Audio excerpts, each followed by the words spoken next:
Hi good evening guys. आप सभी का मोस्ट वेलकम है R K Srivastava English classes YouTube channel पे।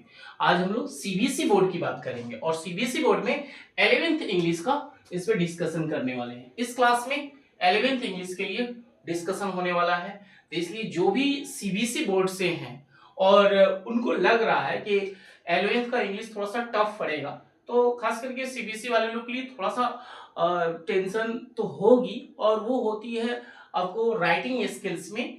तो मैं यहाँ पे सिर्फ राइटिंग स्किल्स की बात नहीं करने वाला हूँ, लिटरेचर की डिस्कशन होने वाली है, राइटिंग स्किल्स की बात होने वाली है, और ग्रामर एंड आरसी की डिस्कशन होने वाली है। इसमें सारा कुछ डिस्कशन किया जाएगा, जितना भी आपको कवर करना है वो सारा चीज, और बहुत बेहतरीन से। ऐसा नहीं है कि ये सिर्फ क्लास आज के लिए, बहुत सारे इसमें एक एक टॉपिक को कवर किया जाएगा। जैसे आपको बताएंगे लिटरेचर, लिटरेचर में दो बुक पढ़ना है, एक हॉर्नबिल होता है और दूसरा स्नैपशॉट्स। तो ये दोनों बुक में जो है कितने कितने मार्क्स का क्वेश्चंस होता है, कौन सा जो भी लिटरेचर का बुक होता है उसमें दो सेक्शन होता है, एक प्रोज एक पोएट्री।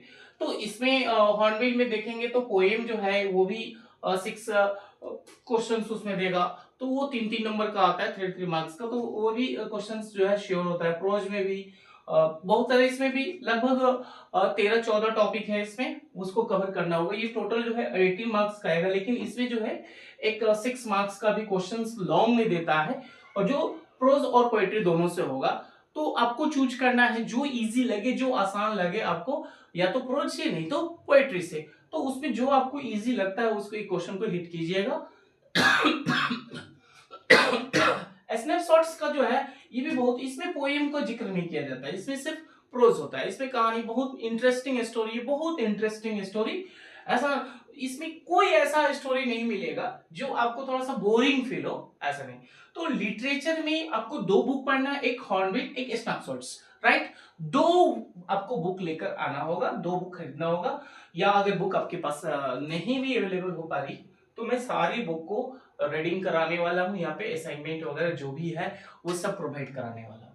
राइटिंग स्किल्स सीबीएसई के लिए, या देखिए दोनों बोर्ड हो, चाहे सीबीएसई हो या बिहार बोर्ड हो, दोनों के लिए ना राइटिंग स्किल्स बहुत इंपॉर्टेंट रोल प्ले करता है।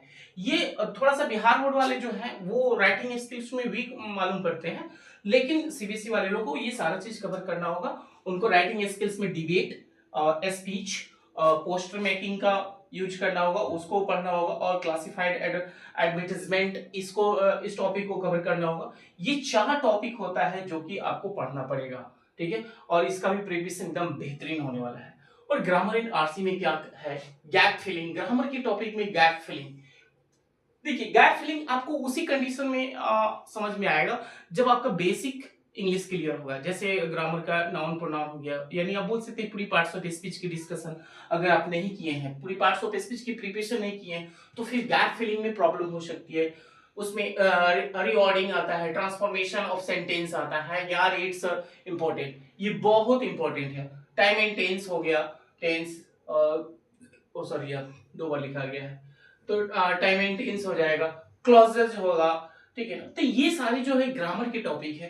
तो जब तक टेंस, क्लॉज और ट्रांसफॉर्मेशन ऑफ सेंटेंस क्लियर नहीं है, और इसको क्लियर करने के लिए पार्ट्स ऑफ स्पीच एकदम आपको याद होने चाहिए, पार्ट्स ऑफ स्पीच का कॉन्सेप्ट क्लियर होने चाहिए, और 11th में आपको पार्ट्स ऑफ स्पीच एकदम गारंटी है कि आपकी क्लियर होने वाली, और एकदम बेसिक टू एडवांस। और इसमें गैप फिलिंग, तभी जाकर गैप फिलिंग आपका क्लियर होने वाला है। उसके बाद पैसेज, पैसेज में जो है ना रीडिंग कॉम्प्रिहेंशन जो होता है उसमें जो है पैसेज बहुत इंपॉर्टेंट होता है। एक दो पैसेज आपका आएगा, एक वन अनसीन पैसेज, दो हो गया, और सॉरी वन अनसीन पैसेज और one unseen passage case base factual passage एक होता है।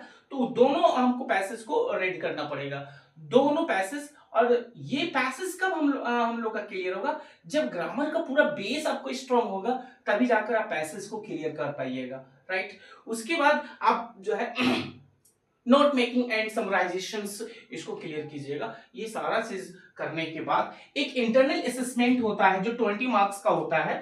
ये तो पूरा टोटल मिलके आपका 80 मार्क्स का होगा, और इंटरनल असेसमेंट जिसमें लिसनिंग एंड स्पीकिंग जो होता है ये 5-5 नंबर का होगा, और प्रोजेक्ट वर्क जो होता है, प्रोजेक्ट वर्क वो 10 मार्क्स का होता है।